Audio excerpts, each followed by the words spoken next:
Assalamualaikum warahmatullahi wabarakatuh. Alhamdulillah, alhamdulillahilladzi ja'ala syahru Ramadan alladzi unzila fihi al-Qur'an hudan lin-nasi wa bayyinatin minal huda wal furqan. Asyhadu an la ilaha illallah wa asyhadu anna Muhammadan abduhu wa rasuluh la nabiyya wa la rasula ba'dah. Allahumma salli wa sallim wa barik ala hadzal nabiyil karim nabiyyina Muhammadin wa ala alihi wa sahbihi ajma'in. Rabbi shrah li sadri wa yassir li amri wahlul 'uqdatam min lisani yafqahu qawli, amma ba'd. Mas Ahid, Mas Ilyas, Ibu, keluarga besar Teras Dakwah, Mas Apip, Mas apa Mas? Mas Ken, ya, orang Jepang. Nasa Jawa. Dan seluruh jamaah, Masya Allah, para pemuda, pemudi, ikhwan wa akhwat fillah yang insya Allah semua dimuliakan Allah Subhanahu wa Ta'ala. Aura-aura para penghuni surga memang beda ya, Masya Allah. Saya duduk di sini di antara anak-anak muda, para mujahid, para pejuang, walaupun mungkin sebagian besarnya jomblo ya. Karena kalau nggak jomblo malam minggu nggak di sini biasanya. Nje. Mas Apip masih jomblo? Sudah? Udah? Masih? Waduh, dulu saya kesini kan jomblo juga. Kan cuma berapa bulan Ustaz? Udah lama lah. Antum jomblo ini masih? Alhamdulillah. Jomblo, sama ya. Padahal dulu saya bully habis-habisan dengan tujuan nanti saya kesini lagi sudah dapet ya. Ternyata belum juga.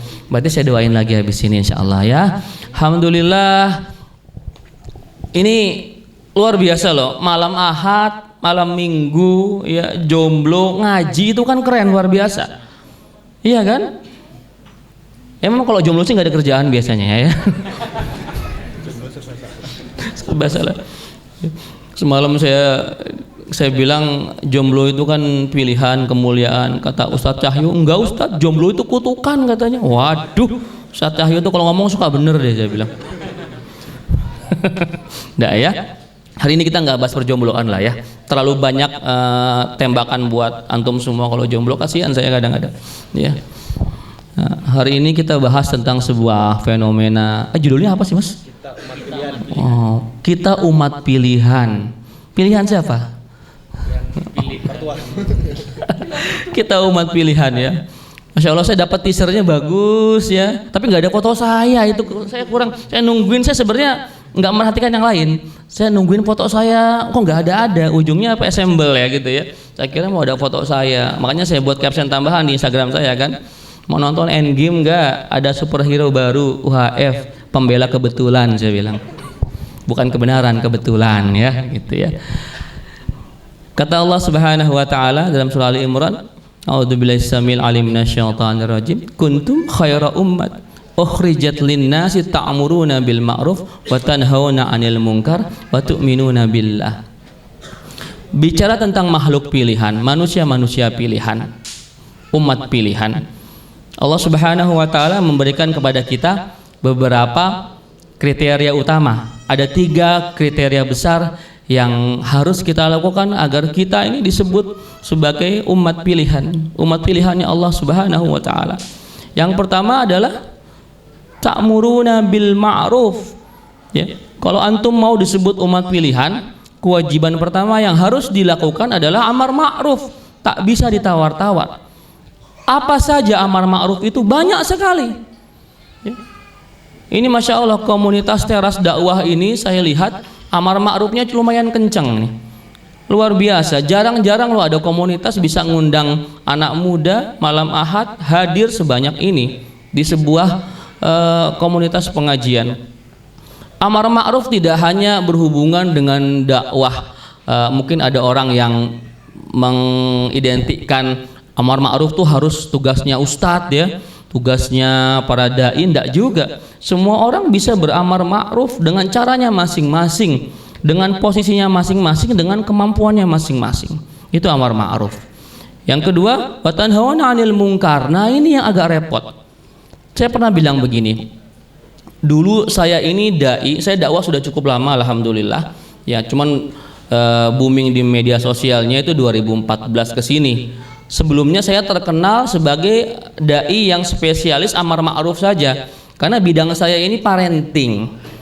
Saya ini punya, aneh ya, orang nyebut saya Ustadz perjuangan, padahal saya ini semut loh orangnya loh. Ya semut kecil ya. Saya ini halus, sok ngaku-ngaku aja ya. Saya ini lucu, ngaku-ngaku juga.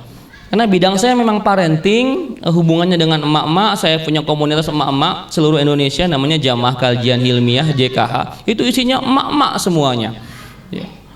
Dakwahnya amar ma'ruf, keluarga sakinah, pendidikan anak, ketemu anak muda juga, ya seminar pranikah, ya semacam itulah amar ma'ruf. Hampir tidak ada challenge-nya, hampir tidak ada tantangannya, hampir tidak ada yang kontra dengan itu, karena semuanya relatif itu biasa. Yang lain pun banyak yang seperti itu. Namun sejak 2016 antum semua tahu ya, ada aksi penistaan agama, lalu ada aksi penolakan dan sebagainya. Kita kumpul bareng-bareng di Jakarta, ukhuwahnya yang begitu nyata. Saya mulailah banyak menyeimbangkan dakwah saya dengan nahi mungkar. Ternyata nahi mungkar itu penuh dengan tantangan dan tidak seperti amar ma'rufnya. Nahi mungkar itu selain penuh tantangan, penuh celaan, penuh hinaan, difitnah, dicaci, dimaki, di blacklist di beberapa tempat, terutama masjid-masjid yang ada hubungannya dengan pemerintahan ya. Jadi satu-satunya lembaga sekarang yang masih mengundang saya itu Mahkamah Konstitusi, MK. Kenapa? Karena paling tinggi dia, nggak ada yang berintervensi ya, yang lainnya saya sudah tidak mengisi lagi, ya nggak masalah. Karena kalau kata guru-guru senior kan, kalau dai yang bertugas menanam benih itu udah banyak ya, tapi yang bertugas membasmi hama ini sedikit, dan memang itu cukup beresiko. Saya alami sendiri, saya ini korban fitnah berkali-kali ya. Mungkin antum semua tahu ya, sohib saya Abu Janda, sohib tanda kutip naudzubillah tsumma naudzubillah. Abu Janda laknatullah. Enggak lah, antum yang ngomong laknatullah ya. Ya, dari zaman dulu dia tuh cinta sama saya, masya Allah ya. Dia follow saya nggak pernah follow back dia loh. Ya di Twitter dia kadang-kadang retweet sambil komen-komen provokasi supaya saya sautin gitu ya, supaya saya tanggepin. Tapi cintanya selalu bertepuk sebelah tangan sama saya, nggak pernah saya tanggepin ya. Sampai akhirnya saya difitnahkan ya, difitnah sebagai biang teroris katanya saya. Akhirnya saya Twitter lagi, saya tulis, saya maafkan lah intinya. Lalu rame kan, portal berita tuh rame, inilah tanggapan Ustadz Hilmi atas fitnahnya Abu Janda. Bagus-bagus tuh ininya, sampai ada satu, kalau nggak salah Tribun ya, Tribun tuh posting foto tanggapan saya dengan foto keluarga saya ya. Saya capture, saya buat caption lagi, masa ada keluarga teroris unyu-unyu begini, begitu ya. Alhamdulillah saya unyu-unyu, istri juga, anak pun unyu-unyu semua, begitu kan. Nggak ada casing teroris lah, alhamdulillah. Dapat kesempatan tampil di TV One di LC, saya maafkan dia. Tak kira mau insaf, ternyata makin menjadi-jadi. Ya, di setiap video bahkan sering nyalamin saya, pokoknya biar saya merespon, Ustadz Hilmi di rumah salam ya, begitu. Di video yang terakhir bendera tauhid pun dia nyebut nama saya lagi, begitu. Ternyata tidak hanya Abu Jendes ya, ada lagi satu. Saya nggak tega nyebut janda itu, nanti kasihan yang janda itu ya. Ya, ada lagi inisialnya Faisal Asegab. Difitnah juga saya, lebih biadab dibanding teroris, sama ya. Terakhir banyak macam-macam lah. Kalau buzzer robot itu saya nggak pernah tanggepin mas. Itu antum silahkan lihat Instagram saya. Yang belum sempat saya blokir, masih sempat ngomong-ngomong, ya udah. Itu mereka beruntung gitu kan. Saya jarang banget tanggepin, karena mereka untung kalau saya tanggepin kan naik ke atas tuh komennya. Seneng mereka. Semakin banyak yang nge-replay, saya dicaci maki nih, tak bales, follower langsung menghujat habis-habisan kan. Ya makin banyak reply-nya makin seneng dia, makin banyak duitnya buat dia. Makanya saya jarang tanggepin. Terakhir ya, ada orang Jogja, orang Sleman, namanya Ahmad Arbanik Bashir. Ya mungkin antum semua ikut saya tahu ya, ikut media sosial tahu ya. Saya posting di pertama Twitter dulu, karena dia itu ada satu fanpage ya, kata kita namanya ya, dia men-screenshot status Twitter saya tentang reuni 212 ya, reuni 212. Wah, itu caci maki ribuan komen dari yang mereka lah ya, yang anti 212 kan. Semua saya cuekin, saya dimaki-maki pribadi, semua nggak pernah peduli. Sampai satu saat ada si Ahmad itu, dia pinter orangnya, mancing saya supaya saya ini bereaksi. Tapi karena saya nggak ikut fanpage itu, saya juga nggak tahu. Dia maki-maki ibu saya kan, fitnah ibu saya, mohon maaf, sebagai pelacur dan bahasa kasar lainnya yang nggak pantas saya sebutkan di sini. Ya, ada jamaah saya mention saya, Pak Ustadz coba deh cek ini. Di kata kita ini ada satu komentar yang benar-benar menyakitkan hati kami selaku jamaahnya Pak Ustadz. Saya buka, innalillahi wa inna ilaihi raji'un. Bener. Ya, akhirnya kan teman-teman Jogja bergerak ya, Mu'alaf Center kalau nggak salah, langsung mendatangi rumah yang bersangkutan, orang tuanya. Kebetulan dianya ndak ada, ternyata dia itu tugasnya di Lampung, kalau nggak salah ASN, guru SD. Si Ahmad itu langsung dia minta, setelah dihujat habis-habisan sama follower saya di semua media dia, Facebook, Twitter, Instagram, habis tuh ya. Akhirnya dia minta maaf sama saya dengan terpaksa mungkin ya, dia kirim message ke saya cuekin aja. Dia kirim lewat video permohonan maaf. Mohon maaf Ustadz, saya nggak tahu yang saya serang itu Ustadz Hilmi. Loh, di mana ceritanya? Loh, dia mention saya kok. Ya. Yang kedua, saya ini sedang galau Pak Ustadz, sedang punya masalah pribadi. Apa urusan gue gitu ya? Apa urusan sayang? Apa urusan kamu? Galau kok maki-maki ibu orang, fitnah ibu orang gitu ya. Yang ketiga ini yang paling absurd ya. Saya ini bipolar Pak Ustadz, punya kepribadian ganda. Wah, kalau kata teman-teman lawyer saya, Ustadz itu mah ngeles. Antum kalau mau bawa itu sudah kena delik dia. Cuman saya bilang, buat apa sekarang dibawa? Toh belum tentu akan ditindaklanjuti karena kebetulan saya ini ustadz oposisi. Ustadz ke oposisi, ya emang ada ustadz penguasa? Nggak ada. Kebetulan saya sering berseberangan, kritis lah dengan pemerintah. Gitu. Sudah ya, seperti itu kira-kira. Itulah resiko dari nahi mungkar. Dan itu semua harus dilakukan. Ya, kenapa amar ma'ruf nahi mungkar baru beriman dulu? Tu'minuna billah terakhir. Berarti syarat orang beriman itu amar ma'ruf nahi mungkar. Kalau kita mau jadi umat pilihan, maka lakukanlah itu semua. Amar ma'ruf nahi mungkar, walaupun itu beresiko. Ya, anak-anak muda semua di sini, antum semua harus bergerak, harus dakwah. Ya, dakwah itu tidak hanya megang mic. Ini saya satu bagian dari elemen dakwah ya. Jadi dakwah itu tidak harus ramah loh. Saya megang mic, antum ngipasin saya misalkan di samping ini ya, ada yang ada yang ngejemput saya tadi, ada yang nyiapin konsumsi, ada yang ngerekam seperti ini. Ini semua elemen dakwah, bagian dari dakwah, dan antum semua harus terlibat di sini, harus punya kontribusi untuk dakwah, kontribusi untuk amar ma'ruf nahi mungkar, karena Allah nanti akan mempertanyakan kita, apa kontribusimu untuk agama, begitu. Ya, jadi sekarang kalau ada komunitas dakwah, antum ikut, masuk di situ, terlibat di situ. Ya. Nanti siapa tahu bisa ngetop gitu kan, kayak teman-teman terus dakwah tuh masya Allah ya, luar biasa. Kalau ada video-video yang viral langsung ditanggepin, luar biasa. Itulah dakwah kita hari ini, karena sekarang kita sedang berjihad di media sosial, jihad digital namanya. Antum semua harus terlibat. Baik, saya jadi teringat kalau ngomong-ngomong pilihan itu. Ini agak nyambung juga ya. Allah itu kan menyelamatkan 7 golongan.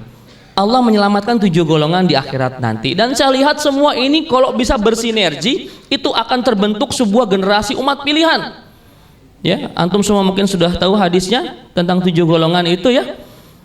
Riwayat dari seorang sahabat mulia namanya Abdurrahman ibnu Sakhar ad-Dausi. Ada yang kenal enggak? Ini udah ngaji lama kan di Teras Dakwah ya. Abdurrahman ibnu Sakhar ad-Dausi, kenal? Kenal di mana antum? Itu zaman Rasul loh hidupnya, 15 abad yang lalu loh. Antum umurnya berapa? Jangan-jangan dia punya time machine ya, endgame ya, langsung dia jangan-jangan udah zaman sahabat ada yang di sini gitu time machine, ya enggak ya. Abdurrahman ibnu Sakhar ad-Dausi. Nah, mungkin banyak yang kurang familiar sama nama itu ya. Tapi kalau saya sebut, dia seorang ahlus sufah, tinggal di pinggiran Masjid Nabawi, dan dia suka ngumpulin kucing. Wis jelas ya. Siapa dia? Abu Abu Hurairah radhiyallahu an. Abu Hurairah ini orang miskin, kadang makan, kadang enggak, ya. Mengandalkan pemberian para sahabat, tapi dia tidak pernah minta. Ikut sama Rasul enggak lama, 3,5 sampai 5 tahun katanya. Tapi dia merawikan hadis yang paling banyak dan paling sahih. Abu Hurairah, kata Rasulullah sallallahu alaihi wasallam, sab'atun yuzilluhumullah fi dzillihi yauma la dzilla illa dzilluh. Ada 7 golongan yang Allah akan lindungi, Allah akan naungi di hari tak ada naungan kecuali naungan Allah Subhanahu wa taala. Dan 7 golongan ini saya anggap adalah bagian dari elemen kebangkitan umat. Kalau 7-7-nya ada, bisa bersinergi, itu akan membentuk sebuah umat yang luar biasa, generasi yang luar biasa. Siapa pertama yang Allah lindungi itu? Kita mulai nomor 1. Ini elemen terpenting dalam sebuah kebangkitan umat. Al-Imamul Adil. Pemimpin yang pemimpin yang adil. Nomor 1 letaknya, surganya nomor 1 berarti itu. Pemimpin yang adil, surganya nomor 1. Allah lindungi yang pertama. Kenapa? Kenapa yang masuk surga itu bukan penghafal Quran duluan, bukan seorang yang dermawan, bukan orang soleh? Kalau jomblo surganya belakangan, nggak biasanya. Kenapa bukan yang lain? Kenapa harus pemimpin yang adil? Kenapa? Karena pemimpin itu bisa berjihad dengan sesuatu yang tidak bisa kita lakukan. Jihad apa coba kira-kira? Kita orang biasa perang bisa, jihad pendidikan bisa, jihad ekonomi bisa. Tapi ada satu jihad yang kita tidak bisa lakukan. Apa itu? Jihad pakai pulpen. Oh, kemana pulpennya? Nggak ada pulpen. Jihad pakai pulpen, jihad pakai pena, jihad tanda tangan, jihad buat peraturan. Itu orang biasa kan nggak bisa. Hanya pemimpin yang bisa buat undang-undang, dia tanda tangan. Dulu itu di Jakarta ada klub. Ya, antum semua mungkin tahu, ada yang pernah ke sana? Ya, mantan pemain Arsenal dia. Sekarang ditransfer ke MU, tapi kurang bagus ya perkembangannya di sana ya. Orang Chili, ya. Sanchez depannya, Alexis, ya. Alexis itu dulu didatangi Satpol PP, di demo masyarakat, ndak bubar-bubar. Ya, mungkin karena ada permainan sama para birokrat, saya juga ndak ngerti gitu ya. Tapi ketika Anies Baswedan jadi gubernur, cukup dengan secari kertas dan bolpen, dia tanda tangan, kasih surat, selesai urusan. Itu kan kita nggak bisa lakukan. Ya, kita demo, ayo bubarkan Alexis, ayo bubarkan Alexis. Dia di lantai 7 ternyata adanya. Ya. Katanya lantai 7 yang begituan, saya juga nggak tahu katanya begitu ya. Nggak bisa, hanya bisa dilakukan oleh pemimpin yang adil, pemimpin yang saleh. Karena itu pemimpin nomor 1 surganya. Ya. Yang buat undang-undang, yang buat kebijakan, yang pro umat Islam, itu bisanya pemimpin saja. Ya, kemarin kita baru milih pemimpin ya. Masya Allah, 17 April sudah belum selesai sih, tanggal 22 Mei. Kita berharap pada Allah Subhanahu wa taala. Saya beberapa kali memimpin Qiyamul Lail, memimpin acara-acara tablik akbar menjelang pencoblosan. Apa doa yang kita lantunkan bareng-bareng? Allahumma la tusallit alaina bidunubina ma la yakhafuna. Ya wa ma la yakhafu. Allahumma la tusallit alaina bidunubina ma la yakhafuna wa la yarhamuna, begitu. Ya Allah, jangan karuniakan, jangan berikan kepada kami karena dosa-dosa kami pemimpin yang tidak takut kepadamu dan tidak sayang kepada kami. Itu redaksinya. Ya. Itu saya lantunkan jam, ayo bareng-bareng yuk doa, ya Allah, berikan kepada kami pemimpin ya Allah yang takut kepadamu ya Allah, yang sayang kepada kami ya Allah. Ya. Karena bahaya sekali kalau kita dapat pemimpin yang nggak takut sama Allah Subhanahu wa taala. Itu bahaya sekali. Kalau sama Allah aja nggak takut, berarti sama kita nggak mungkin sayang. Ya. Itu pemimpin yang adil.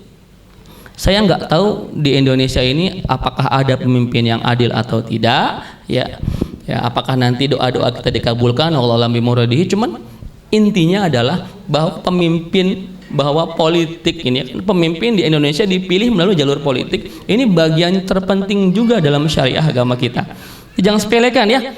Ya, kalau ada yang bilang politik itu kotor, Islam yes, politik no, itu salah sekali. Itu jargonnya orang-orang liberal. Kita tidak seperti itu.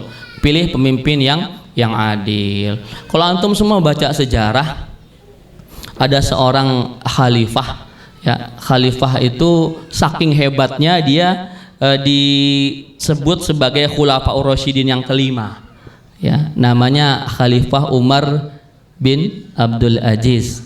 Masya Allah ya, beliau itu merintah hanya 3,5 tahun, tapi ini luar biasanya, beliau tuh sebelum jadi presiden, sebelum jadi khalifah, beliau tuh orang kaya konglomerat jadi presiden. Apa yang beliau pertama lakukan setelah diangkat menjadi khalifah sebagai presiden itu? Dia panggil istrinya, wahai istriku, copot semua perhiasanmu. Loh, kenapa suamiku? Hari ini kita bukan lagi orang yang kaya, kita orang biasa saja. Serahkan semua harta kita, sumbangkan ke Baitul Mal. Masya Allah, ya, itu Umar bin Abdul Aziz. Dia nggak mau harta pribadinya menjadi fitnah buat dia dan keluarga. Lalu dia membuat sebuah aturan, raja buat aturan. Aturan apa itu? Dia mewajibkan seluruh pasukan kerajaan dari mulai pejabat rendah sampai pejabat yang tinggi, dia wajibkan langsung dipotong zakat, infak, sedekah di muka dari gajiannya. Langsung tuh zakat, infak, sedekah dipotong. Pokoknya bagus sekali pengelolaan keuangan negara, sampai Baitul Malnya itu surplus. Ya, kalau kita kan APBN defisit, mereka surplus. APBN-nya surplus, sampai ini nantang tuh, rajanya nantang, khalifahnya nantang. Wahai rakyatku, barang siapa bisa menemukan satu orang miskin di negara kita, seorang mustahik zakat, aku beri kalian hadiah. Hadiahnya bukan sepeda, pokoknya dikasih hadiah. Ya, iya, dikasih hadiah istimewa lah, nggak tahu hadiahnya apa ya, pokoknya cari orang miskin satu, dikasih hadiah. Hari itu Daulah Islamiyah itu terbentang luas, bukan satu negara tapi 8 negara, dari mulai San'a, ya, San'a itu di Yaman ya, sampai dengan Darul Baydha. Darul Baydha itu di Afrika, di Maroko. Darul Baydha, ya, artinya rumah putih, karena Maroko dijajah Perancis, diganti pakai bahasa Perancis, Casablanca. Ya, cari orang miskin dari San'a sampai Casablanca, aku kasih hadiah. Itu kalau antum semua nanti sempat ke Timur Tengah, keliling itu dari San'a, kalau mau ke Maroko itu pertama ngelewatin Jordan dulu, masuk ke Saudi, lalu ke Mesir, Libya, Tunisia, Aljazair, Maroko. 8 negara cari orang miskin satu, nggak ketemu, bayangin. Ya, pemimpin adil luar biasa menggunakan kekuasaannya untuk kesejahteraan umat, luar biasa. Cari orang miskin satu di 8 negara, nggak ada. Kalau di Indonesia nggak perlu 8 negara, 8 meter tuh, ya, ketemu orang miskin. Keluar dari masjid 8 meter, habis Jumatan langsung orang miskin nyerbu saya, nyerbu kita jamaah sholat Jumat, biasa begitu kan.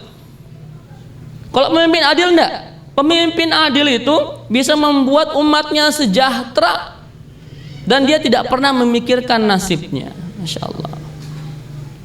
Ya, jadi komponen pertama untuk kebangkitan umat Islam itu adalah pemimpin yang adil. Ya, dengan pemimpin adil, insya Allah kita bisa bangkit. Ya, saya nggak ngomong 1 atau 2 kan sudah selesai nyoblosnya ya. Gini deh, 1 tambah 2 kan jadi 3. Sila ketiga itu persatuan Indonesia. Walaupun kalau saya pilihannya 2, saya, antum pilihannya pasti 2 juga. Enggak lah ya, terserah, nggak apa-apa. Saya kan hobinya ngabsen. Dulu cerit flashback ya. Aku kalau ke Jogja dulu itu juga suka hobi ngabsen sebelum pilpres. Ya, Jogokarian di absen, diomelin sama Bawaslu, luar biasa. Ya, orang Jogja yang ngaji itu pilihannya sama sebenarnya, tapi kok kalah katanya. Ya enggak apa-apa ya. Di sini insya Allah kita berdoa kepada Allah Subhanahu Wa Taala, siapapun nanti yang menang. Kalau saya sih, kalau Pak Jokowi kalah, Pak Prabowo menang, enggak apa-apa.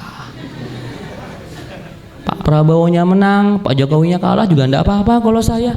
Jadi enggak apa-apa, yang penting kita dapat pemimpin yang adil, ya semuanya jurdil, hasilnya fair, tidak ada kecurangan. Kalau ada kecurangan, ya harus ditindaklanjuti. Kita ini kan punya wasit, ada Bawaslu, ya, ada KPU juga, ada aparat juga, dan ada kita para saksi ini. Dikawal tuh suara rakyat, walaupun suaranya dalam kardus dan kardusnya digembok. 25 triliun, alhamdulillah. Aku boleh break sebentar nggak Mas? Tolong didiskusikan Mas, saya mau numpang ke belakang dulu sebentar. Boleh ya? Sebentar ya? Ya, boleh ya? Sebentar ya? Sebentar, 5 menit. Oke, break dulu. Kita iklan dulu. Saya akan teruskan aja. Kita udah dapat tadi 3 poin untuk dipilih jadi 3 umat pilihan Allah. Pertama, Amar Ma'ruf. Itu bukan wakilnya yang nomor 1 ya? Oh bukan. Bukan, beda. Itu sudahlah. Udah lewat. Nggak mau. Yang kedua nahi mungkar. Betul sekali. Itu jadi Penuh resiko ya? penuh resiko nahi mungkar itu ya banyak ya yang kayak kemarin menjelang Pilpres itu Ustadz banyak yang dipersekusi, Ustadz yang menyuarakan amar ma'ruf nahi mungkar itu banyak yang difitnah, dipersekusi, bahkan artis-artis juga memfitnah di acaranya mereka. Tahu kan siapa artisnya? Tahu ya. Tahu lah. Mau nyebut tapi. Iya, sekelas Ustadz Abdul Somad juga kan difitnah seperti itu. Nah, maka dari itulah perlunya ya ke persatuan tadi, kembali lagi kita persatuan umat tadi untuk supaya kita bisa bukan melawan sih berjuang, jihad lah istilahnya. Baik itu dari sosial media, baik itu dari kehidupan sosial di sekeliling kita maupun kehidupan ya mungkin kalau sesuai profesinya masing-masing lah kita bisa untuk berjihad di berbagai bidang lini kehidupan kita masing-masing seperti itu. Benar. Jihad konstitusional juga. Iya. Ini rasanya perlu karena ini belum ada keputusan final nantinya. Betul sekali. Kayak bagaimana dan tanggal nanti keputusannya bagaimana dan apakah kita akan mendapatkan pemimpin yang adil? Karena sebelum itu kan perlu kita jihadkan terlebih dahulu. Perlu kita kawal. Bagian dari jihad tersebut adalah mengawal. Iya. Bagaimana ya termasuk mengawal C1-nya, mengawal juga penghitungannya, termasuknya juga dari tingkat lurah sekarang yang masih belum selesai itu di kecamatan. Masih luar biasa teman-teman yang masih berjuang di pengawalan, di penghitungan di kecamatan itu sampai saat ini belum selesai seperti itu. Udah sekitar hampir setengah bulan ya. Iya. Udah hampir lebih kayaknya, sudah hampir lebih. Ini juga bulan. Kita ada relawan Teras Dakwah yang juga panitia ya? Panitia apa pengawal dia? Ada yang pengawal, ada juga yang panitia seperti itu. Sejak tanggal 17 nggak pernah nongol di sini lagi. Nggak pernah nongol di sini seperti itu. Ya mudah-mudahan saja nanti nggak ada kabar yang ini ya. Tetap sehat, nanti tetap nongol di Teras Dakwah lagi. Kan siapa tahu dia cinlok dengan itu kan. Ya mudah-mudahan kita doakan yang terbaik lah untuk semua yang mengawal dan semua yang istilahnya menjadi berjuang demi tegaknya konstitusi yang adil. Betul sekali. Dan makmur enggak? Adil dan makmur. Nomor? Wis. Nomor 2 ini juga setuju sama Ustaz. Saya datang. Iya, yang tadinya ada 7 golongan tadi ya Mas ya. Saya langsung keringat dingin. Iya. Teruskan. Ya, saya silat dulu ya. Sampai selesai aja. Ya, 7 golongan yang akan mendapat naungan. Benar. Di mana naungan itu tidak ada naungan selain dari Allah Subhanahu wa taala. Apa saja? Mari kita berikan kepada Ustadz. Poin kedua Ustadz. Kita lanjutkan yang tadi Ustadz. Baik, alhamdulillah lega ya, Masya Allah, kebanyakan minum. Masya Allah, tadi pemimpin yang adil yang pertama dari komponen kebangkitan umat Islam itu kita mengharapkan Allah Subhanahu wa taala memberikan kepada kita, menganugerahkan kepada bangsa kita pemimpin yang adil, dari mulai presiden, gubernur, bupati, wali kota, camat dan sebagainya lah yang adil, yang benar-benar memperhatikan kesejahteraan rakyat. Yang kedua, apalagi elemen dari proses kebangkitan umat Islam ini, ya, siapa umat-umat pilihan yang bisa bersinergi bersama-sama adalah wasyabun nasa fi ibadatillah, pemuda yang tumbuh dalam ibadah kepada Allah, pemuda takwa. Antum semua yang hadir di sini yang muda-muda, muda semua nggak? Muda ya. Antum yang merasa muda atau yang berjiwa muda ini adalah bagian dari proses kebangkitan umat Islam di Indonesia. Kalau orang tua, saya sering bilang, orang tua takwa, datang ke masjid, sholat, itu sudah waktunya. Orang tua, ngapain lagi? Masa mau ngedugem orang tua? Nggak pantas. Ya, orang tua memang habitatnya di masjid. Anak muda bukan di masjid habitatnya. Dulu, tapi sekarang sudah beda. Ya, zaman saya dulu tuh ngaji susah banget. Isinya orang tua lagi, orang tua lagi. Tapi hari ini anak muda luar biasa. Ngaji saya sebagian besar keliling Indonesia itu yang hadirnya anak-anak muda. Kenapa? Karena belum takbir ya, takbir belakangan ya. Karena memang sunnatullahnya masa kebangkitan Islam itu akan segera datang.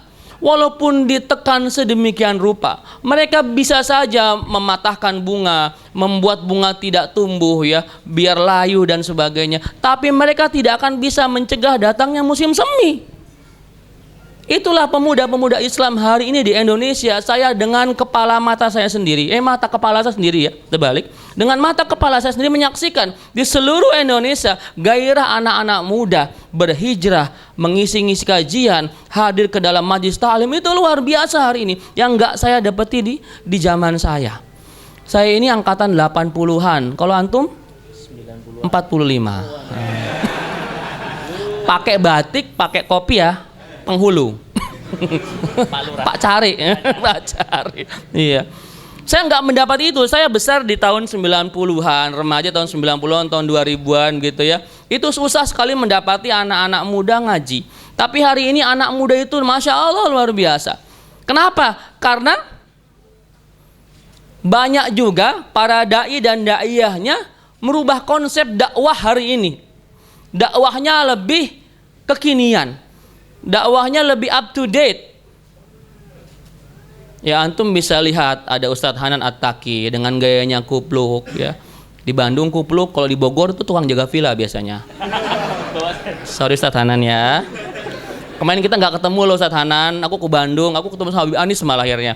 Antum kecapean kemarin katanya. Oke, enggak apa-apa. Kita lihat lagi ada Habib Anis dari Malang. Masalah Habib gaul ya. Saya kalau sama dia enggak kayak sama Habib saya. Ya luar biasa, Habib gaul ya. Ada lagi misalnya Ustadz Felix Sifu gitu kan ya. Hai Tad. Ini live kan ya? Ya. Ya.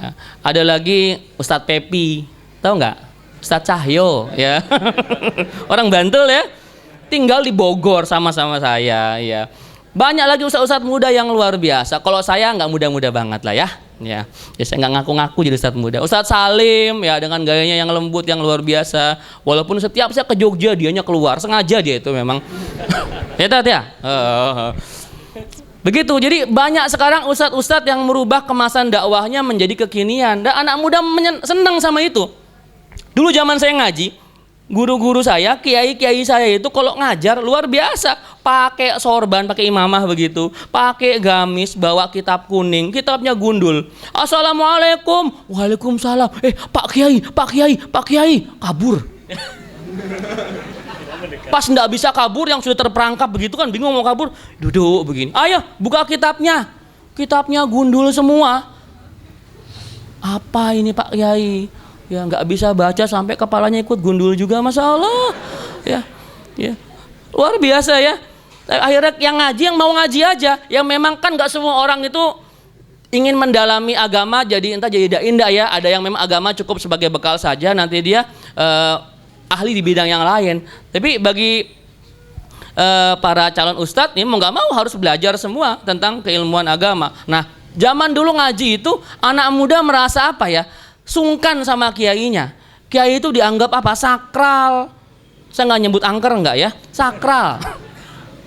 Sakral. Jadi kalau datang itu diem begini aja. Jadi itu pantat udah gelisah. Kapan selesainya? Karena memang begitu. Ya. Nah sekarang sudah banyak dai-daiyah yang merubah konsep penyampaiannya. Ya dari mulai gaya berpakaian. Saya kesini ya ini nggak muda banget sih ya, biasa aja begitu ya. Kemarin saya karena ke Bandung ngisi di Trans Studio di bangkunya Ustadz Hanan ya. Pakai kupluk akhirnya.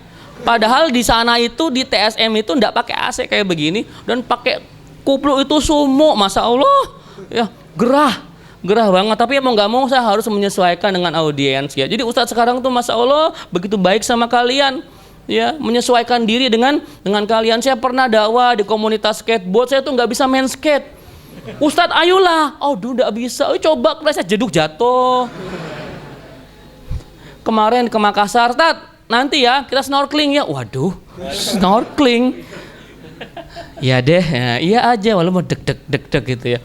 Saya kalau basket, futsal apa oke lah. Cuman kalau yang kekinian kayaknya memang saya ini anak produk jadul gitu ya. Jadi sebenarnya mungkin bisa kalau mau belajar, tapi ya gimana gitu, deg-degan gitu ya. Tapi mau nggak mau kita harus belajar, karena saya dakwahnya pun sama kayak Ustadz Hanan. Di komunitas ini, komunitas skate, komunitas BMX, komunitas motor. Saya pernah dulu ke daerah perbatasan Medan sama Aceh gitu kan, itu dijemput sama komunitas motor. Wah, jadi padahal ini hotel sama masjidnya jaraknya cuma 50 apa 100 meter lah ya, sebentar ya. Itu di luar skenario. Datang enggak geng motor, klub motor maksudnya. Kalau geng motor serem ya. Datang klub motor, loh, kan belum musim kampanye. Kok udah raung-raung motor gitu ya? Raung-raung kan identik dengan kampanye ya. Rung. Ustadz, ada teman-teman klub motor, biker subuhan kota ini. Mau ngapain? Mau ngajak Pak Ustadz keliling-keliling, rawon-rawon gitu ya, apa namanya, muter-muter gitu ya. Loh, kan masjidnya deket di situ, jalan kaki juga paling 2 menit 5 menit begitu kan. Dia mau muter-muter dulu, ya wes enggak apa-apa. Aku enggak bawa jaket, enggak bawa sepatu, ya udah gaya Ustadz pakai koko, pakai sarung sorban sama pakai sendal biasa, ikut dibonceng motor. Ayo sholat subuh berjamaah, ayo udah Ustadz subuh. Jadi muter-muter kota, yang tadinya cuma 5 menit dan ke masjid itu setengah jam saya. Diajak muter-muter mana enggak pakai jaket, masuk angin aku juga. Demi anak muda tak jabanin, tak belain lah pokoknya itu. Tapi senang abis itu sholat subuh mereka berjamaah. Ada yang pakai jaket Harley, ada yang pakai jeansnya belel. Tapi kalau yang bolong suka saya, yuk tutup dulu jangan bolong begitu kan ya. Jadi sekarang itu anak-anak muda senang sama Islam karena ustadznya itu lebih familiar, lebih nauin mereka. Yang dulunya mereka anggap itu sakral, sungkan sama gurunya, sama ustadznya, sekarang terbuka. Ketemu ustadznya kita tos gitu kan ya. Bro manggilnya. Sis gitu kan. Kalau Ustadz Hanan kan Ustadz Handi Boni itu sister Villah gitu ya. Brother Villah gitu ya. Pokoknya begitulah bahasanya. Akhirnya mereka nyaman sama kita, jadi cair suasana. Akhirnya keluar tuh masalah-masalah anak muda tuh banyak masalah ternyata. Ya, masalah fakir duit, fakir kuota, tuna asmara. Antum ya? Itu kan masalah-masalah yang harus dikomunikasikan. Dia ngomong sama siapa? Kalau sama Pak Kiai enggak mungkin. Tapi ngomong sama ustadz yang dianggap selevel, sebaya sama dia, ngertiin dia, itu keluar masalah-masalah. Akhirnya sekarang kan setiap ustadz muda tampil itu kan anak-anak muda bergairah datang. Bahkan ngaji hari ini juga jarang yang di masjid ya, banyak kan juga ada yang di lapangan, ada yang di convention. Kemarin saya ngisi di Makassar, ngajinya di Celebes Convention Center, gedung terbesar di Makassar. Ya, besok insya Allah 25 Mei kebagian hijrah Ramadan, hijrah fest Ramadan ya, Hari Untung CS. Saya kebagian ngisi hari Sabtunya jam 10.40. Ngaji bayar 80.000. Yang tahun lalu saya nggak datang karena sedang roadshow di Riau. Ngaji 80.000, saya dengar dari Hari Untung itu sold out tiketnya. Padahal ngaji bayar loh. Ngaji bayar, tiketnya sold out. Padahal hari itu katanya barengan sama konsernya GNR. Apa GNR itu? Tua banget kamu berarti.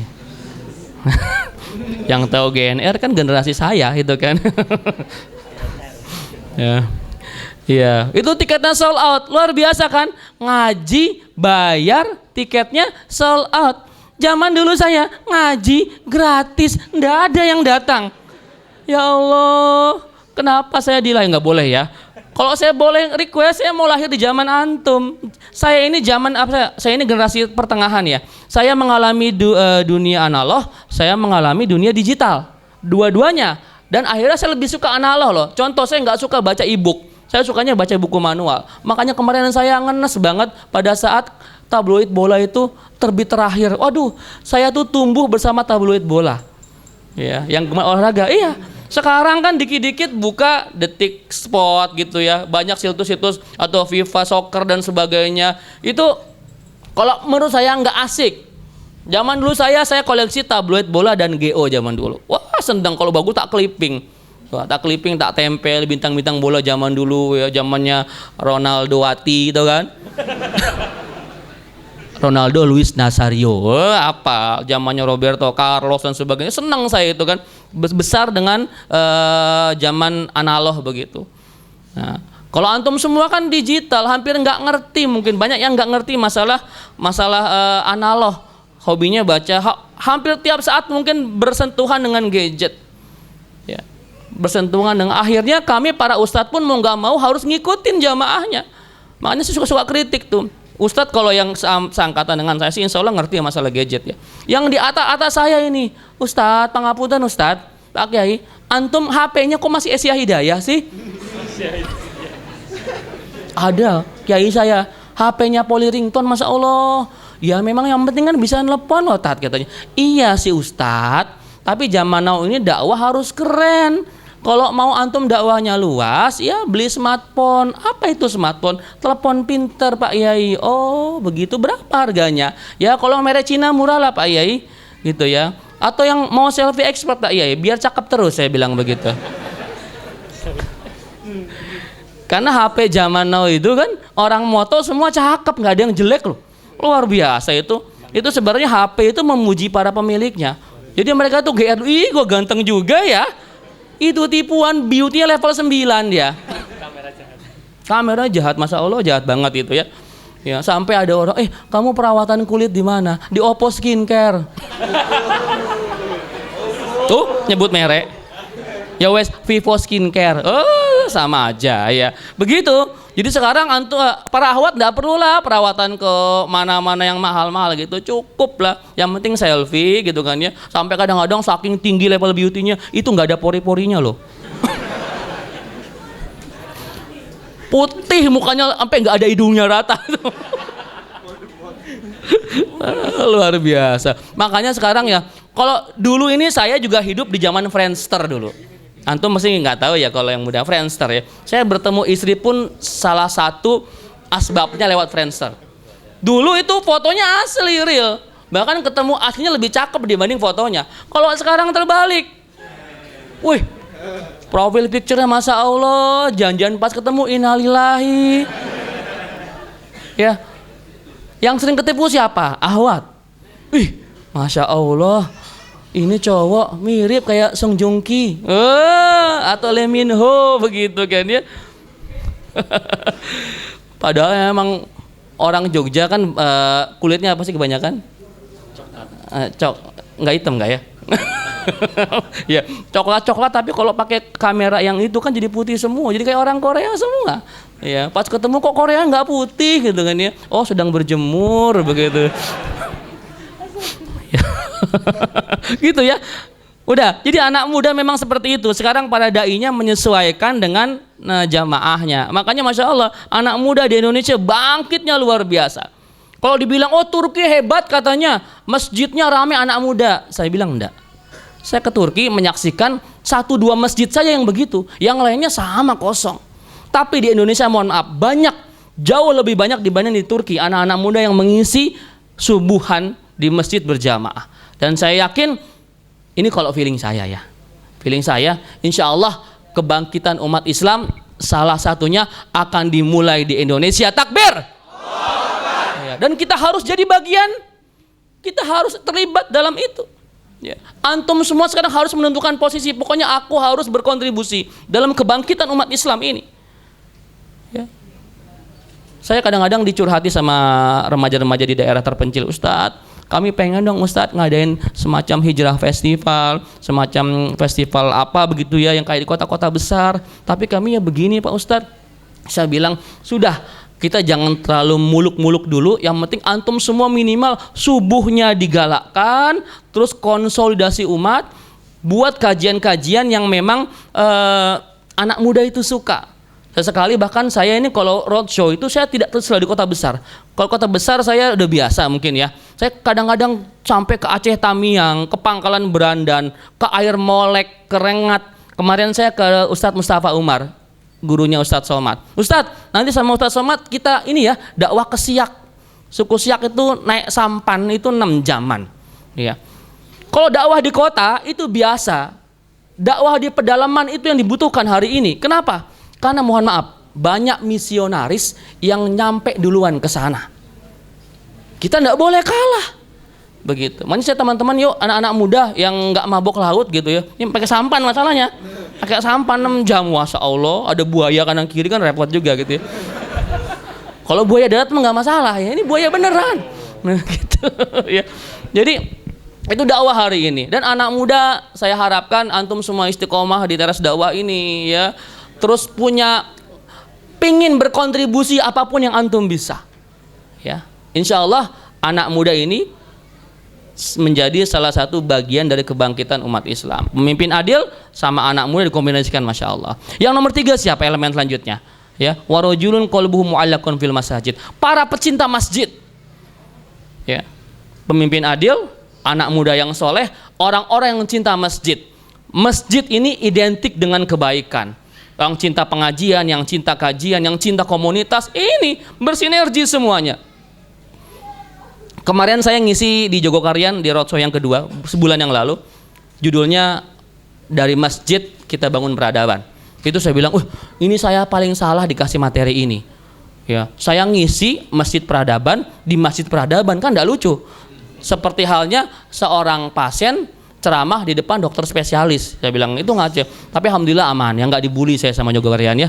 Saya cerita, alhamdulillah di Indonesia ini kan ada sekitar 850 ribuan masjid yang terdaftar di Dewan Masjid Indonesia. Kalau nggak sama yang terdata itu mungkin 1 jutaan lah ya. Antum bayangkan ada 1 juta masjid di Indonesia. Kita ini punya 82 ribu lebih desa dan kelurahan. Jadi satu kelurahan atau desa itu bisa punya lebih dari 10 masjid. 12 masjid bayangkan. 12 masjid satu desa, satu kelurahan. Bayangkan kalau itu semua berdaya. Bayangkan kalau itu semua berfungsi dengan baik. Itu insya Allah kebangkitan Islam gak lama lagi kok. Kita nggak perlu ngomong Jogokarian karena terlalu canggih mungkin ya. Ngomong masjid-masjid lain di beberapa kota saya lihat sudah mulai mengadopsi manajemen profesional, saya lihat. Karena beberapa sudah ikut training di Jogokarian ya, yang mengadopsi saldo kas itu 0 gitu ya. Walaupun enggak juga katanya, aduh Pak Ustadz kita belum sanggup itu Pak Ustadz, deg-degan Pak Ustadz. Iya enggak apa-apa, nggak usah 0-0 banget juga nggak masalah. Yang penting intinya apa? DKM-nya nggak boleh pelit dan DKM-nya harus kreatif. Karena setiap umat berinfak itu umat pengen dipakai untuk operasional, untuk kesejahteraan. Jangan sampai ditimbun duitnya. Saya pernah loh mas roadshow di Bandung, ada masjid cashnya berapa coba? 900 juta. Wih kaget, 900 juta. 2 kemungkinannya, 1 jamaahnya terlalu dermawan, 2 DKM-nya terlalu pelit. Nah itu 2 kemungkinannya begitu ya. Itu luar biasa. Coba bayangkan kalau semua masjid berdaya ya. Kalau kita baca tentang Jogokarian itu kan luar biasa sekali. Di mana masjid itu langsung perhatikan juga tentang kesejahteraan masyarakatnya. Diperhatikan siapa yang belum bisa sholat, dikirim guru, dibayari guru. Bahkan ada katanya yang rumahnya, yang WC-nya rusak, direnovasikan pakai biaya masjid. Ada yang mau usaha kurang modal, dibantu. Ada yang jomblo, dicariin. Masya Allah, antum kenapa nggak nanya ke sana? Pindahin aja Jogokarian sana ya. Atau mungkin di teras dakwah juga bisa. Ada di sini divisi Macomblang ada. Teras ta'aruf. Oh teras ta'aruf, Masya Allah. Siapa kepala divisinya? Jomblo juga jangan-jangan.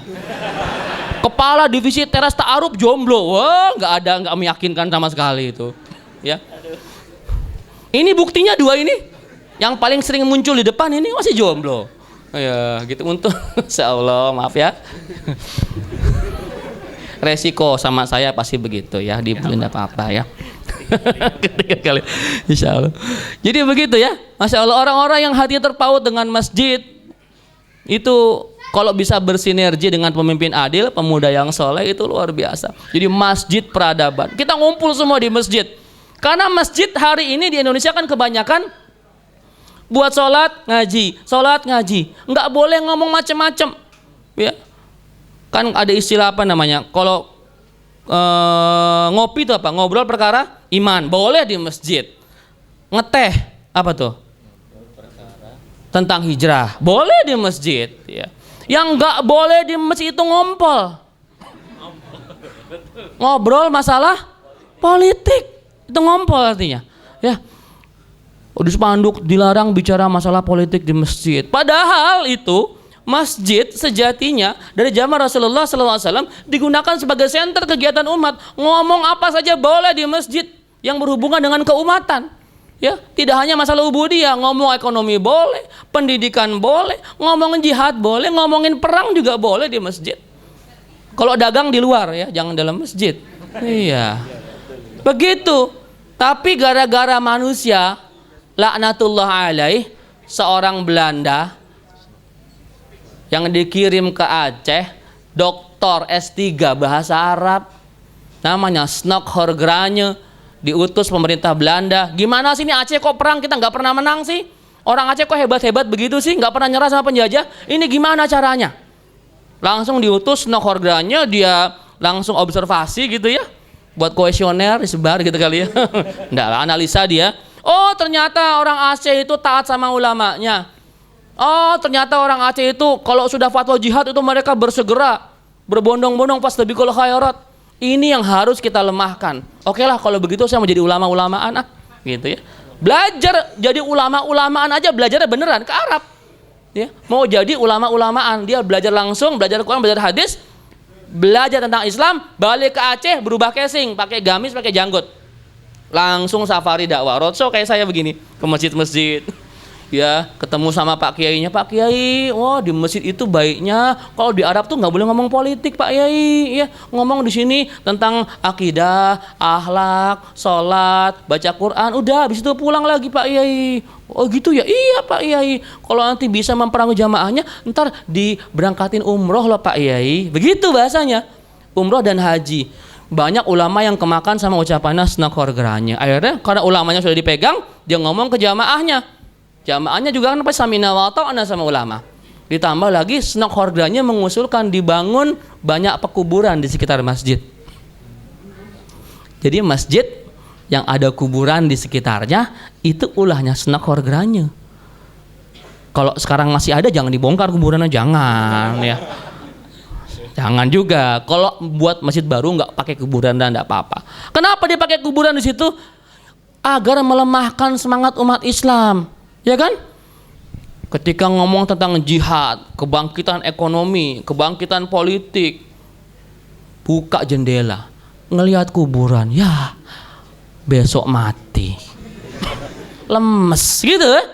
Jadi kuburan tuh ditaruh buat ngelemesin umat Islam. Itu sejarahnya, antum semua harus tahu. Ya. Ngebuka ini lemes. Padahal kan kata para ulama ada sebuah ungkapan mutiara yang beberapa orang nyebut ini hadis padahal bukan hadis ya. I'mal lidunyaka ka'annaka ta'isu abadan wa'mal li akhiratika ka'annaka tamutu ghaddan. Beramalah untuk duniamu seakan-akan engkau hidup selama-lamanya. Kita ngomong ekonomi, ngomong politik, kebangkitan umat Islam semua itu seakan-akan kita ini hidup panjang selama-lamanya. Wa'mal li akhiratika ka'annaka tamutu ghaddan. Tapi ketika bicara akhirat, nah itu seakan-akan kita mati besok pagi. Itu harus jangan dibalik. Ya. Ini pas ngeliat kebangkitan ekonomi, aduh, udahlah, saya mah cukup, saya mah qanaah. Yang penting saya mah hidup apa adanya aja. Kan nanti juga kita mati, ndak bawa apa-apa loh mas ke kuburan. Aneh juga tahu, nggak usah ceritain kalau begitu mah. Ya. Kita ini kaya bukan buat diri kita, tapi kekayaan kita, harta kita itu untuk apa? Untuk perjuangan fisabilillah. Kalau orang semuanya qanaah, diem begini aja, aduh, melempem umat Islam. Antum jangan begitu ya. Qanaah sih qanaah, ya. Antum harus kaya raya, jadi pengusaha yang jaya, jadi konglomerat, tapi hartanya digunakan untuk perjuangan umat Islam. Takbir. Bangun teras dakwah ini jadi bertingkat 7 gitu kan? Amin. Oh, nggak ada yang amin kok, underestimate gitu sih. Amin. Amin. Iya. Antum bebaskan lahan di sini kan, kenapa enggak? ada alumni TD yang jadi konglomerat. Amin. Awas lupa sama TD-nya ya. Ingetin, antum bangun besarkan ini. Itu gunanya antum bermuamalah, berusaha, punya bisnis, jadi pengusaha untuk itu. Bukan untuk memperkaya diri sendiri, jadi sombong, enggak. Ya, makanya jadilah orang hebat. Dengan kehebatan dia bisa membuat Islam jaya. Gitu ya anak-anak muda ya, insya Allah. Ya, nomor 3 itu ya. Yang keempat sekarang, apalagi elemen yang bisa membuat umat ini bangkit. Warajulani tahabba fillah ijtima'a alaihi wa tafarraqa alaihi. Ada 2 orang ya, bersaudara nih ya, mencintai karena Allah, mereka berkumpul karena Allah, berpisah pun karena Allah. Persaudaraan, ukhuwah Islamiyah. Ini yang bisa membuat umat ini bangkit. Ukhuwah Islamiyah, bersatu kita, Muslim United ya. Besok di Jogja September, Masya Allah. Yang tahun lalu saya lihat, saya nggak datang juga tahun lalu. Saya lihat bagaimana luar biasanya teman-teman di Jogja ini. Di Jakarta Hijrah Fest, di Bandung pas Takblik Akbar UAS itu, di GBLA, Masya Allah luar biasa. Itu untuk apa? Show force kita. Bukan gaya-gayaan, bukan. Untuk menunjukkan kepada musuh-musuh Islam bahwa inilah umat Islam. Umat Islam tuh bersatu, umat Islam tuh hebat. Jangan disepelekan terus. Ya. Karena itu saya yakin ya, musuh-musuh Islam akan terus merintangi setiap event persatuan kita. Kenapa? Karena dari dulu itu umat Islam identik dengan sedikit ngumpul masing-masing. Setiap masjid buat pengajian, nggak mau gabung, nggak mau ukhuwah. Makanya mereka akan gemeteran tuh ngelihat aksi reuni 212 belasan juta orang yang hadir. Itu mereka kok bisa sih? Islam kan dulu nggak begini, nggak nyatu begini, nggak ngumpul begini. Ini ada apa ini? Ini ada apa? Pokoknya bagaimanapun kita harus hancurkan perkumpulan ini. Di mana-mana di seluruh Indonesia setiap ada event umat Islam yang memungkinkan akan terjadinya pengumpulan massa, itu akan selalu dirintangi, Mas. Setiap umat Islam ngumpul banyak, tuduhannya apa? Makar. Ya kan, makar jagung, makar ayam, begitu tuduhannya. Makar. Emosi saya ini. Sama ini semua. Kalau minta perizinan, antum silakan tanya Mas Nanang Rumah Warna. Silakan tanya bagaimana beliau begitu sulitnya menginisiasi yang tahun lalu. Yang sekarang pun ya tergantung siapa menang gitu ya. Begitu. Jadi nggak suka ketika ada umat Islam ngumpul itu pokoknya dicurigai yang aneh-aneh. Udahlah, umat Islam ngapain sih ngumpul-ngumpul gini? Wah, ini buih di lautan. Kan ngomongnya begitu ya, di buih. Kita buat buih ini, kumpulan buih ini jadi gelombang yang mematikan. Takbir. Iya, jangan mau jadi buih terus, kita jadi gelombang. Ya, antum semua harus terlibat di situ semua. Ukhuwah Islamiyah, makanya beda-beda dikit ya. Beda masalah furu'iyah, sudahlah ya. Ada yang sudah menikah, ada yang jomblo, sudahlah. Jangan didiskriminasi begitu ya. Betul, jangan didiskriminasi. Iya kan? Begitu, jangan dibully terus yang jomblo kan kasihan. Betul sekali. Ya, gitu. Jadi perbedaan itu sudah jangan menjadi sebab kita berpecah gara-gara beda masalah, yang kunut sama enggak, beda masjid, enggak mau salaman. Jangan. Hari ini ada satu kelompok yang memang sedang memanas-manasi masalah ikhtilafiyah furu'iyah. Ini udah beres loh sebenarnya. Dulu tuh Indonesia terkenal kental perbedaannya antara Nahdlatul Ulama sama Muhammadiyah. Tapi udah kelar itu, udah beres, sudah beres. Tahun 90-an tuh terakhir sudah selesai lah. 80-an mungkin sudah selesai. Muncullah ada satu kelompok yang kembali membuat itu menjadi hot issue. Ya, pokoknya enggak boleh beda, harus sama. 73 golongan, kami ini golongan yang paling benar. Yang lain 72 semua salah. Waduh. Berarti di luar pengajian dia salah katanya. Enggak mau ngomong sopo-sopo ya. Antum cari tahu sendiri siapa. Ada yang kayak begitu. Pokoknya mereka merasalah sebagai pemegang kunci surga kayaknya. Ya, kapling surga semua dia kuasain begitu ya. Kadang-kadang ya Allah sedih, ada arus persatuan umat Islam, dianya enggak mau ngikut, malah menggembosi, ngapain kayak begini. Bahkan ada ustadz yang bilang halal darah demonstran. Wah, ini persatuan kebun binatang. Istighfar kita ya. Saya nggak mau kadang-kadang yang nggak habis lah kalau kita bicarakan teman kita yang satu itu. Tapi sudah, jangan menghabiskan energi kita. Kita jangan begitu ya. Kita ini ngaji untuk apa? Kita ngaji membuat ilmu kita nambah, membuat akhlak kita makin baik. Jadi parameter utama orang yang ngajinya sukses itu akhlaknya makin baik. Kalau antum setelah ngaji akhlaknya makin buruk, suka menjudge orang lain, menghakimi orang lain, mentahzir ulama, ngaji antum nggak beres. Begitu. Antum ngaji bagus, keluar dari pengajian langsung humble, langsung tawadu, merasa kita ini bodoh nggak bisa apa-apa, yang lain di luar lebih pintar dibanding kita. Itu ngajinya sukses. Tapi ketika antum merasa jumawa, wah ini nggak bener ibadahnya ini, apa ini, masa doanya begini, masa gerakan sholatnya begini, wah nggak bener ini, oh ini kiai saya dulu di kampung ini nggak bener semua nih, oh salah semua, bid'ah semua, ini nggak bener. Wah, kalau ngaji hanya membuat antum jadi begitu, ada yang salah sama pengajian. Hati-hati.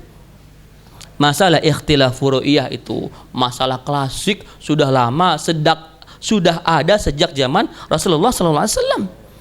Toh imam madhab aja 4 beda-beda. Imam Syafi'i gurunya, Imam Ahmad muridnya. Guru sama murid beda. Imam Syafi'i berkunut, Imam Ahmad nggak berkunut muridnya. Coba antum jadi gurunya, kira ngomong apa coba? Murid kualat kamu? Ya, aku ini gurunya kunut, kamu kok nggak kunut begitu? Imam Syafi'i enggak, membolehkan orang berbeda. Ini kan ranahnya furu'iyah, bukan usul. Jadi biasa aja, kita woles aja ya. Beda-beda dikit. Kalau imamnya kunut, kita kunut lah. Imamnya ndak kunut, antum jangan maksa kunut sendiri. Gitu ya, santai. Jadi nggak usah jadi bahan perpecahan ya ukhwah Islamiyah. Yang kelima, apa elemen persatuan umat itu? Nah, ini masalah pengendalian hawa nafsu. Warojulun da'atum ro'atin zata mansibin wa jamalin faqala inni akhafullah.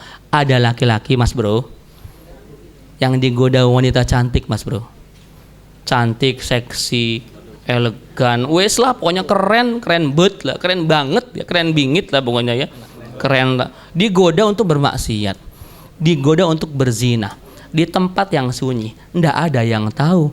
Faqala inni akhafullah. Maka sang laki-laki keren itu berkata, Dek, mas takut sama Allah. Masa Allah? Itu kalau ada jomblo kayak begitu mas luar biasa.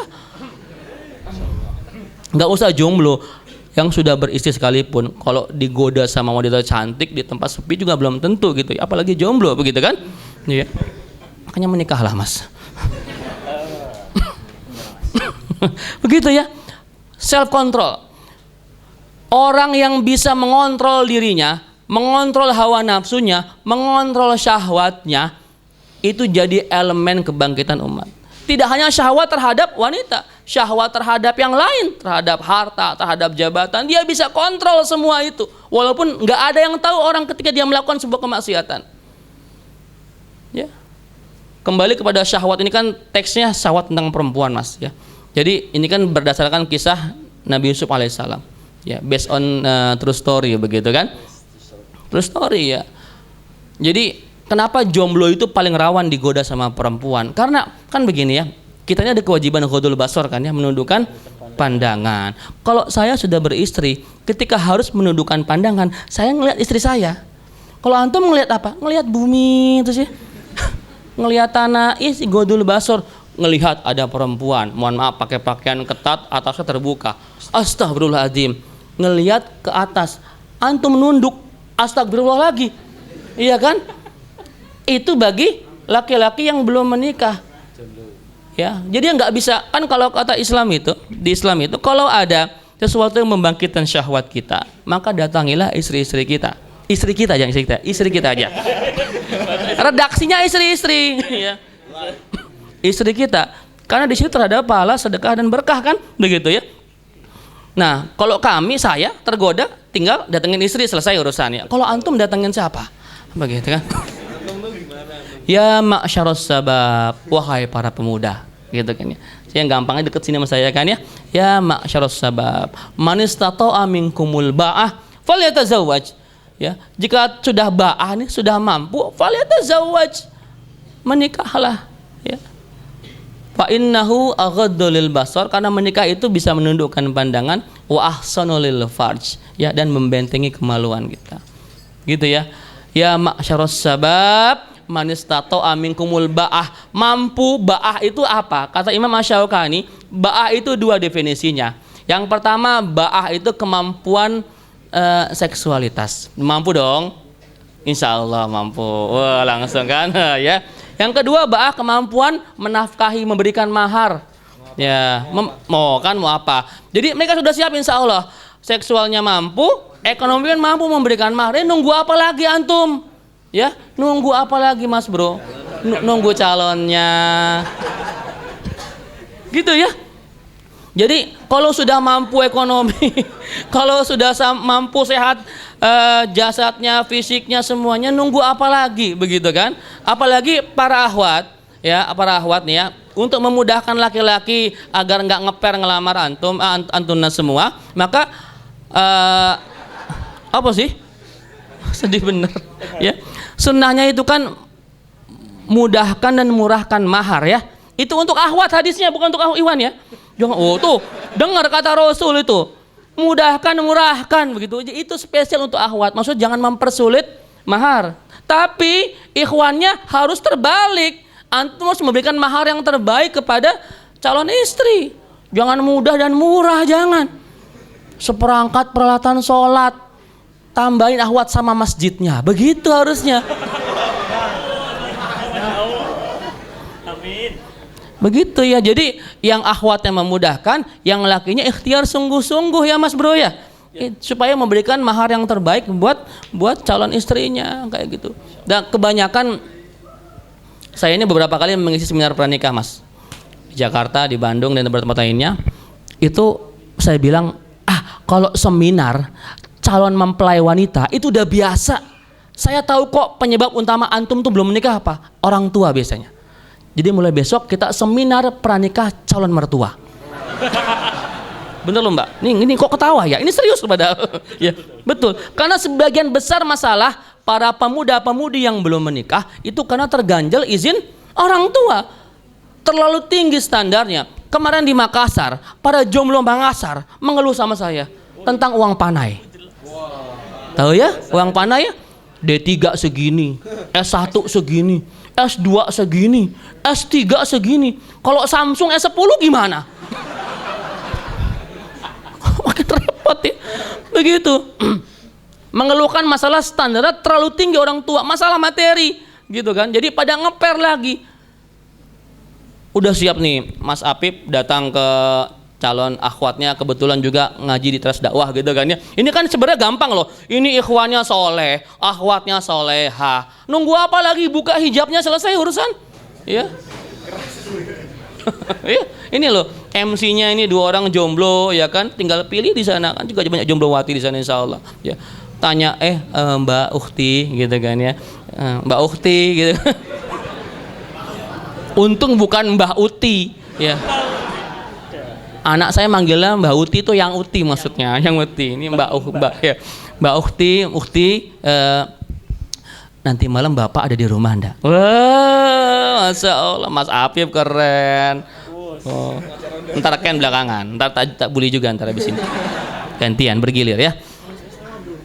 Mas Apip ya. Ada Mas ya. Tolong dong aku minta alamat lengkapnya. Ya udah dikasih alamat lengkapnya. Datang malam-malam Mbak Daisha atau Mas Apip, Masya Allah. Assalamualaikum.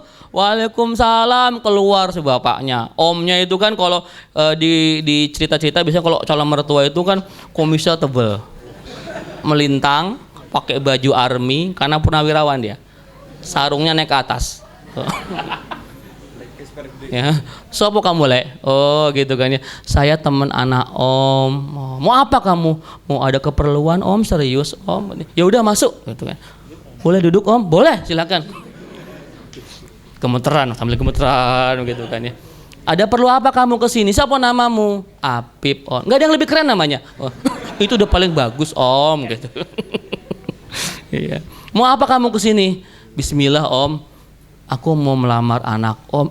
Serius kamu? Ya serius lah Om. Kamu kerja di mana? Gajinya berapa?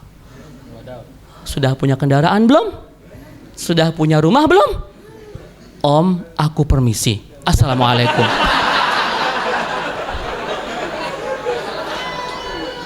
Ya, Mas Apip segitu doang Mas.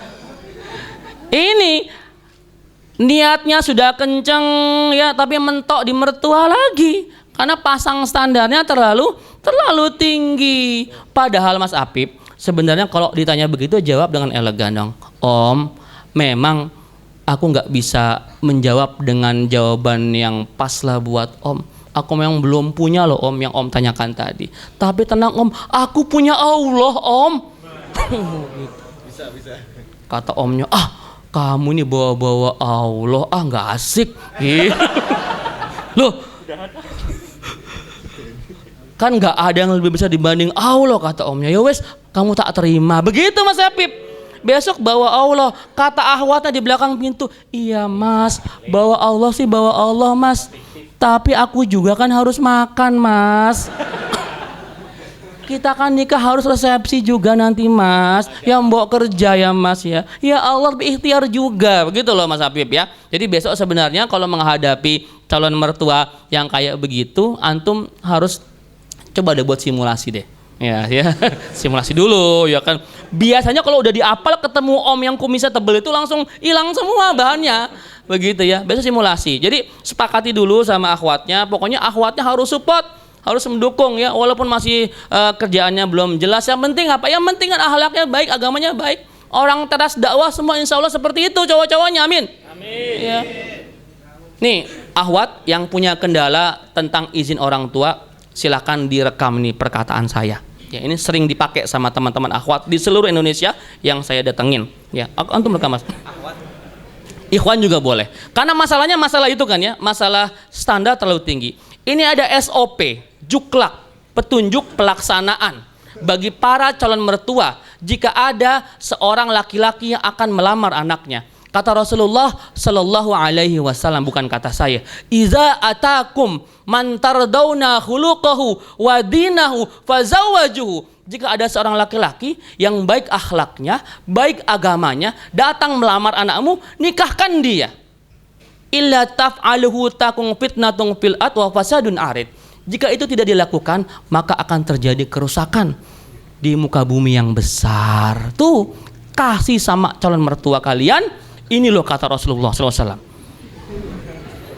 Senang ya. Tapi dilengkapi juga dengan yang lain-lainnya. Nggak cukup akhlak, nggak cukup agama. Tambahlah sudah bekerja Om, walaupun masih merintis, punya bisnis kecil-kecilan Om. Doakan semoga menjadi besar. Begitu. Ya, bagi para akhwat juga sedikit story dari saya. Ya, bahwa rumah tangga yang dimulai seperti SPBU itu dari nol maksudnya. Dari nol, ya itu lebih nikmat, lebih indah loh, lebih indah dibanding antum semua sudah jadi punya calon orang kaya, resepsi dibiayai sama mertua, honeymoon dibiayai sama mertua, lalu apa indahnya? Ndak ada kenangan Mas Bro, Mbak Sis, ya. Jadi sesuatu yang prihatin itu biasanya memorable. Dulu aku ingat ya, saya ingat sama istri pernah makan sepiring berdua. Masya Allah, bukan romantis, bukan. Gak ada duitnya lagi. Tapi kan kesana romantis ya, Masya Allah, suap-suapan tapi memang ngirit. Kan ada yang diceritain. Dulu inget nggak waktu kita awal-awal menikah itu loh, ada warung bakso. Masya Allah, baksonya enak ya Mi ya. Iya Bi, enak baksonya. Tapi kurang Bi dulu tuh Bi. Iya, cuman mampu 1 porsi. Naik motor berdua di hujan-hujanan, dorong mogok motor. Masya Allah itu memorable. Ngontrak di kontrakan sepeta. Masya Allah kan indah ya. Ada yang dikenang. Beda kalau antum semua langsung jadi dibiayai sama orang tua. Ya, makanya para akhwat sudahlah terima apa adanya Mas Ken ini. Halo. Mas Apip ini diterima aja enggak apa-apa. Insya Allah kok membangun rumah tangga dari nol itu Masya Allah luar biasa. Intinya menikah ya Mas Bro ya. Pokoknya Mas Ahid, Mas Ilyas, aku kunjungan teras dakwah yang ketiga nanti. Ini udah jadi ini berdua ini. Kalau belum jadi jangan jadi MC lagi di sini. Pas saya giliran saya maksudnya begitu ya. Amin ya. Bulan lagi. Baik seperti itu ya. Jadi laki-laki yang mampu mengontrol dirinya itu bagian dari elemen kebangkitan umat Islam di Indonesia. Nomor ke-6, Siapa lagi yang harus bersinergi? Siapa lagi orang-orang pilihan ini? Wa razulun fasaddaqa bisadaqatin fa akhfaha hatta la ta'lamu simaluh ma tunfiqu yaminuh.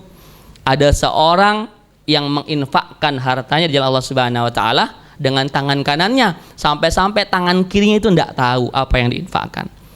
Orang-orang ikhlas yang berjuang karena Allah Subhanahu wa taala itu bagian dari umat-umat pilihan. Masya Allah. Ikhlas. Ya, sedekah ikhlas, berjuang ikhlas, tidak perlu dipuji orang, tidak perlu diaku orang, tidak perlu pun diucapkan terima kasih. Kita jagain suara C1, tidak perlu dipuji, nggak perlu. Jadi saksi sebagai, nggak perlu dipuji, nggak perlu dikasih apa-apa. Kita berjuang untuk Allah Subhanahu wa taala. Ya, orang-orang ikhlas. Kita ini kan kebanyakan masih ria ya. Masih ingin dipuji, masih ingin diaku, masih ingin diucapkan terima kasih sama orang lain atas kontribusi yang kita lakukan. Misalkan contoh, antum semua kalau di sini ada kotak amal nggak? Ada, keliling ya kotak amal ya. Kotak amal itu ya. Kalau kita kan biasanya kalau masukin uang itu ditutup ya Mas ya. Ditutup begini. Itu dua kemungkinan loh. Satu ikhlas, satu lagi malu. Ya, masukin kotak 2.000 ya malu, sama kayak masuk WC begitu kan ya. Tapi kalau pas 100.000 dibuka tangannya, kalau perlu begini-begini, ini loh jamaah terus dakwah, aku lagi dapat rezeki 100.000 ya. Ada lagi misalkan diumumkan di masjid ya, alhamdulillah Jumat ini dapat infak dari Mas Apip 1 juta rupiah. Mas Apip gak bisa nahan GR, dia berdiri begini, saya loh Mas Apip begitu. Ya, hati-hati ya Mas Apip ya. Tapi bukan gara-gara itu kita tidak boleh disebutkan ya. Amal soleh itu boleh disebutkan. Amal soleh boleh disebutkan asal yang beramal tidak riya, asal yang beramal bisa menjaga hatinya, boleh disebutkan ya. Boleh disebutkan. Tujuannya apa? Untuk tahadzuz bin nikmah, untuk memotivasi amal soleh yang lain boleh. Ikhlas ya, pejuang ikhlas, bekerja ikhlas semua untuk Allah Subhanahu wa taala. Dan yang terakhir, siapa bagian dari umat pilihan itu? Wa rajulun zakarallah khaliyan fa fadat ainahu. Orang-orang yang hatinya lembut, Mas. Orang yang berzikir karena takut kepada Allah Subhanahu wa taala, di keheningan ya, dia meneteskan air matanya. Ini orang yang hatinya lembut, spesial buat laki-laki, meneteskan air mata karena takut kepada Allah Subhanahu wa taala. Laki-laki itu agak sulit nangis, Mbak. Beda sama Mbak Sis. Mbak Sis mah gampang, nonton film Korea nangis. Film India nangis, film Turki nangis, ngupas bawang nangis. Ya, laki-laki itu agak sulit nangis. Makanya, Bro, laki-laki itu bukan tidak boleh nangis ya. Nangis boleh, cengeng yang jangan. Ya, nangis karena takut sama Allah Subhanahu wa taala itu Masya Allah loh. Lagi zikir tengah malam, lagi tahajud, nangis, ingat dosa-dosa kita itu luar biasa. Tapi banyak di antara kita yang agak sulit nangis. Karena itu harus latihan. Ada yang nanya, Pak Ustadz, kalau di tempat saya di Sentul Selatan, Kiai Haji Arifin Ilham, beliau mengadakan zikir akbar setiap awal bulan, setiap bulan, yang datang dari seluruh Indonesia. Masya Allah, kalau antum sempat ke sana, itu pas muhasabah nangis semua, depan nangis, belakang nangis, kanan nangis, kiri nangis, nangis semua ini. Wah, aku pun harus nangis kalau begitu. Jadi nangisnya karena toleransi dan solider. Itu gimana Pak Ustadz? Ya enggak apa-apalah buat latihan ya. Latihan nangis rame-rame untuk nantinya nangis sendirian. Nangis karena takut kepada Allah Subhanahu wa taala. Ini ada anak muda nangis, kenapa kamu nangis? Diputusin ya.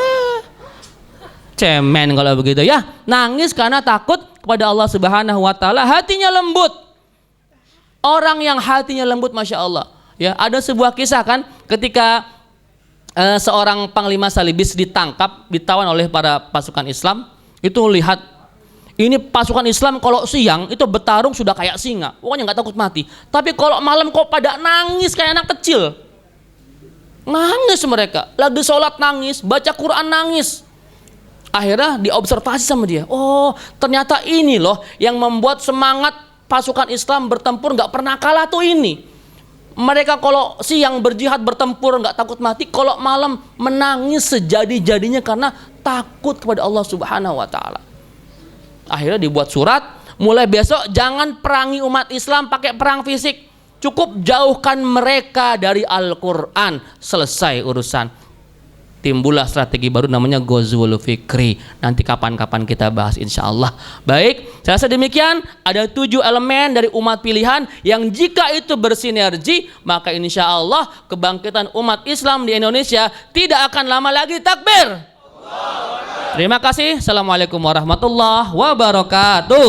Waalaikumsalam warahmatullahi wabarakatuh.